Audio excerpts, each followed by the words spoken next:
చెప్పండి రామచంద్రారెడ్డి గారు, మీరు జానారెడ్డి గారికి ప్రియ శిష్యులు అందరూ అంటూ ఉంటారు. మరి దానివల్ల ఉత్తమ్ కుమార్ రెడ్డి గారితో మీ వర్కింగ్ రిలేషను ఎలా ఉంది? ఉత్తమ్ కుమార్ రెడ్డి గారు చాలా గ్రేట్ పర్సనాలిటీ. ఆయన నిజంగానే ఉత్తముడు. ఎందుకంటే ఒక సందర్భంలో ఎవరంటే మాగం రంగారెడ్డి గారితో చెప్తుండే, రామచంద్రారెడ్డి సిన్సియర్ వర్కరు, జానారెడ్డి గారికి ప్రియ శిష్యుడు, అయినప్పటికీ కూడా నాకు కూడా ప్రియ శిష్యుడే. నాకు కూడా కాంగ్రెస్ పార్టీకి ఇట్లా పనిచేసేటోళ్ళు కూడా ఉండాలని చెప్పేసి అంటే ఐ ఫెల్ట్ వెరీ హ్యాపీ. ఆయన మనస్తత్వం ఏంటంటే ఉత్తమ్ కుమార్ రెడ్డి గారు పనిచేసేటోళ్ళని గుర్తిస్తారు. ఓకే, ఒక్కసారి వీడు పని చేస్తున్నాడు అని చెప్పేసి మనసులో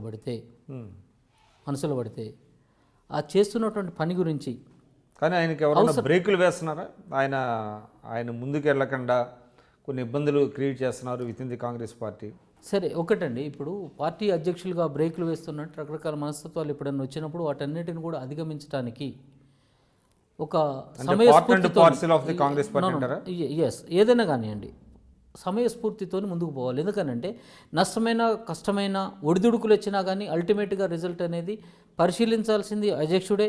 ఈవెన్ ఆయన సొంత విషయంలో కూడా మళ్ళీ రేపు రెస్పాన్సిబుల్ కూడా అధ్యక్షుడే. కాబట్టి ఖచ్చితంగా ఆయనకి ఏమన్నా అటువంటిది ఏమన్నా ఉన్నా కానీ అప్పుడప్పుడు ఏమన్నా మనస్పర్ధలు కనుక వచ్చినా కానీ వాటన్నిటిని కూడా ఓపికగా ఆయన వాటిని సమస్యల్ని పరిష్కరించడానికి ముందుకు పోతాడు తప్పితే అది ఒడిదుడుకులు వచ్చినాయన్నది భావంతో పోడు. అవసరమైతే వాళ్ళతో మాట్లాడి ఏంది నీ సమస్య ఏందని చెప్పేసి చర్చించేటువంటి పరిస్థితి కూడా ఉంటుంది.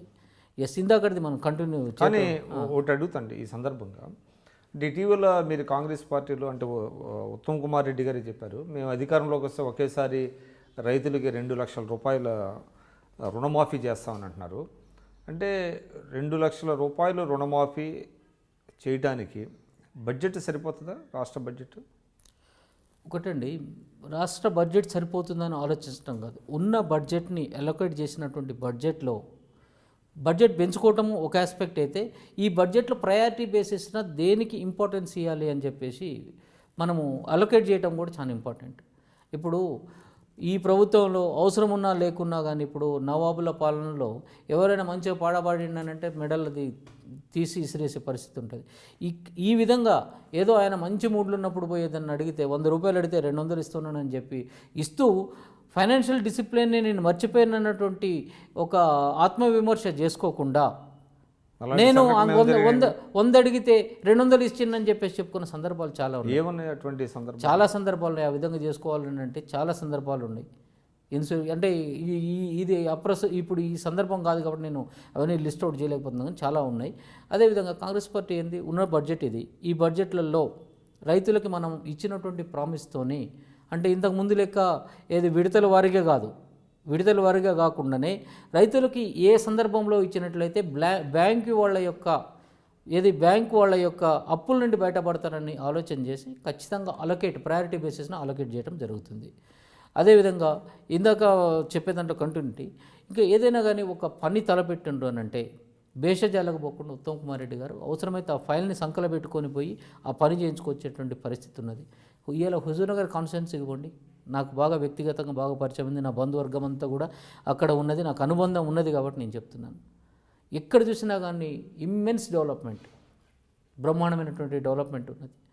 అదేవిధంగా ఇంతకుముందు మనము చెలకుర్తి నియోజకవర్గం ఉన్నప్పుడు జానారెడ్డి గారు ఫస్ట్లో రోడ్ అండ్ భవన్స్ ఇది మినిస్టర్గా ఉన్నప్పుడు R&B ఉన్నప్పుడు తండకు కూడా ఏ విధంగానైతే గ్రామానికి తండకు కూడా డాంబర్ రోడ్లు వేయించడము, ప్రగతి పదంలో ముందుండేటట్లు చేసిండ్రు. అదేవిధంగా పోటీ పడుతూ ముందుకు కొనసాగుతున్నది. అంటే ఎందుకు చెప్తున్నా, నాకు పర్సనల్గా అక్వెంటెన్స్ ఉంది కాబట్టి నేను ఇంత కాన్ఫిడెంట్ చెప్పగలను. 2019లో కాంగ్రెస్ పార్టీ అధికారంలోకి వస్తే ఉత్తమ్ కుమార్ రెడ్డి గారు సీఎం క్యాండిడేట్ అవుతారా, జానారెడ్డి గారు అవుతారా? అది నేను ఇందాక కూడా చెప్పిన, ఎవరైతారన్నది మనం ఊహాగానాలతోని మనము సాధించేది కూడా ఏం లేదు. ఏమన్నా అధిష్టాన నిర్ణయం ప్రకారం ఒక ఎమినెంట్ పర్సనాలిటీ డెఫినెట్ అవుతారు. అక్కడ ఉన్నటువంటి ఈక్వేషన్స్ ప్రకారం మాత్రం నిర్ణయించడం జరుగుతుంది. అంతే తప్పితే ఫలాని వ్యక్తి అవుతాడని చెప్పేసి ఇంత ముందల మనము యాంటిసిపేట్ చేయలేదు లేదు. ఇప్పుడు కాంగ్రెస్ పార్టీ యొక్క దృష్టి అంతా కూడా కేవలం తెలంగాణ రాష్ట్రాన్ని ఇచ్చింది మనం కాబట్టి దాన్ని మళ్ళీ బంగారు తెలంగాణగా తీర్చిదిద్దాలి. దానికి ఈ యొక్క దుష్టపాలనని ఏ విధంగా తీసేసి మనం అధికారంలోకి రావాలన్నది ఏకైక లక్ష్యం.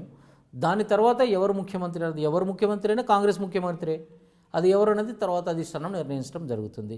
మీరు చూస్తున్నారు ఐ డ్రీమ్ న్యూస్ని. మీరు చూస్తున్నది ఐ డ్రీమ్ న్యూస్. అంటే కళలని నిజం చేస్తూ ప్రజలకి నిజాలని కళల ద్వారా తీసుకొచ్చే ఐ డ్రీమ్కి మై బెస్ట్ విషెస్. మీరు చూస్తున్నది ఐ డ్రీమ్ న్యూస్. మీరు చూస్తున్నారు I dream channel. For more videos please subscribe I dream. మరిన్ని వీడియోల కోసం ఐ డ్రీమ్ని సబ్స్క్రైబ్ చేయండి. Please subscribe I dream. And I'm very much satisfied with the way interview went on. Kindly subscribe to I Dream. For more videos, subscribe to iDream. and loads of fun entertainment and content. Do watch iDream.